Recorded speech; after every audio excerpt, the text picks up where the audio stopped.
Okay, now I've unboxed the Feelworld F6 monitor and had a look at it, gave you my first initial impressions, and now I'm going to attach it to my A6500 and see how we go. So what we've got here is, obviously first of all we've got the monitor itself, got a lens hood, I think that's the hood mount, and the articulating arm, and some cables.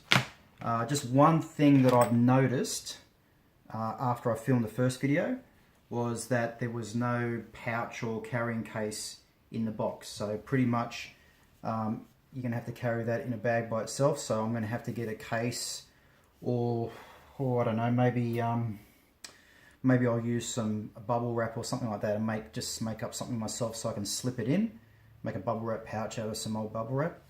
And so just something to protect the screen, because it doesn't come with anything to carry it with. And you know, you can't just chuck something like that in a case. Obviously you don't want that to get damaged. So first of all, I'm going to see this. This is the mounting, the hood mounting thing. So get it the right way up. I'm assuming that's the right way up. Let's have a quick look at the box. Yep. The front. Yes, okay, so it's got, it's got a couple of latch marks on the back, the top of that. There we go. Done. Alright, so that's the hood mount on, and that is Velcro, so I'll line that up on that corner. Yeah, there we go. Here we go, just like that. Done. Okay, that's the hood on.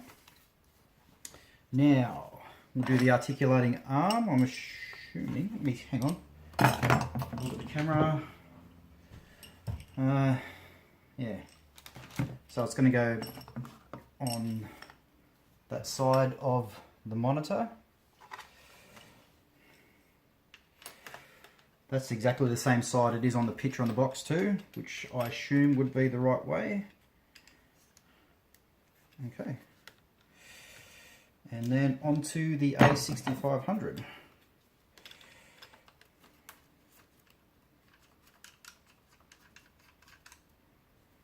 we go. Just got the standard lens on the moment, just a standard kit lens, no big deal. And that's really light. I'm surprised how light that is. I mean, like I said in the first video, this is my first proper on-camera monitor that I've ever had.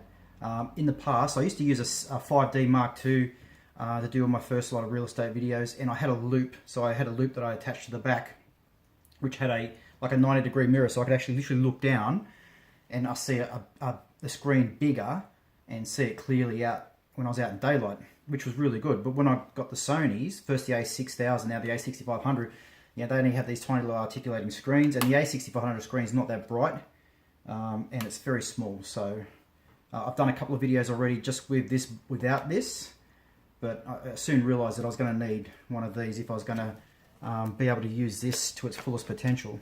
So now I've got a Sony battery, NP, whatever they call it, battery. See if I can connect the battery to the back. Yeah, no, yeah. Oh, there we go, in. Alright, battery's in.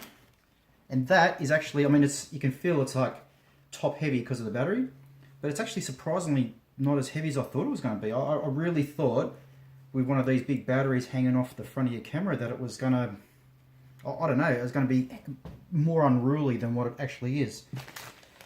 So we'll grab the HDMI to mini HDMI cable, which should fit my Sony. Okay, plugs off. Oh, so that's the wrong one. That's the mini. Sorry, micro one. Yeah, micro, not mini. What am I talking about? Just plug that into the camera. Sorry, plug that into here. Okay.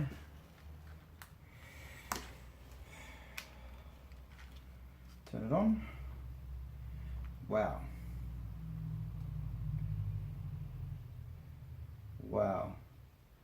the difference, just being able to use the Sony with a big screen is just, it's just amazing.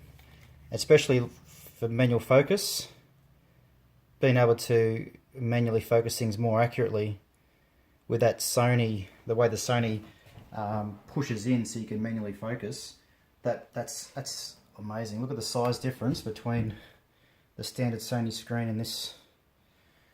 Yeah, that's awesome. So this is I think it's a 5.6 inch LCD. Now, I bought this LCD too, by the way. I just bought this off eBay because I saw some other guy review a similar model, like I said, and I bought this with my own money. So this is an amazing monitor. Well, I think it is. I mean, it's my first monitor, so how would I know, really? To be honest, I have no idea. I've got nothing to compare it to. The only thing I can compare it to is the Sony LCD, and I can tell you this is light years better than the Sony LCD. And I can't wait to get out and use this and get some focus peaking and things like that on this monitor.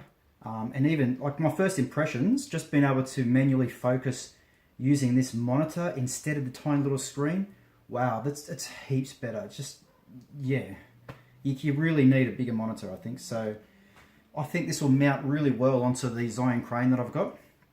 It's nice and light, and I've got the dual handle grip for the Zion crane, so I can put a monitor on the side. And I've already got a little clamp that I can attach this to. So the next step for me is to get the Zion crane set up with the dual handle grip, get the LCD on the side, and start using it like that. And I think probably the way I'm going to use it, the two biggest benefits I'm going to get using this on the Zion crane is not necessarily watching this as I walk, because what I've found when I'm shooting gimbal video is if you're constantly watching the monitor, you just don't walk right. I don't know, it just seems to affect the way you move. You've got to trust where your lens is pointing and walk in and just concentrate on getting a nice smooth walk. Concentrate on getting that nice smooth push in, pans and all those kind of things. I've found personally from my experience, when I start looking at the monitor and I'm trying to pan and push in and out, I don't get smooth movements at all. So mostly this is going to be used for getting my focus right, for getting my exposures right, and also for reviewing the footage. It's just reviewing the footage on this tiny little screen is hopeless. Being able to review my footage on a large screen like this straight away, to be able to gauge better what the exposure and everything, the focus looks like straight away, is going to be a godsend, because there's been a few times where I haven't nailed the focus properly, or I haven't nailed the exposure as close as I should on site. So yeah, just a slow process, slowly increasing the level of professionality in my video gear. And as I've said before, you know, I'm not a fully professional video guy. I'm just progressing to that point from a professional photography viewpoint.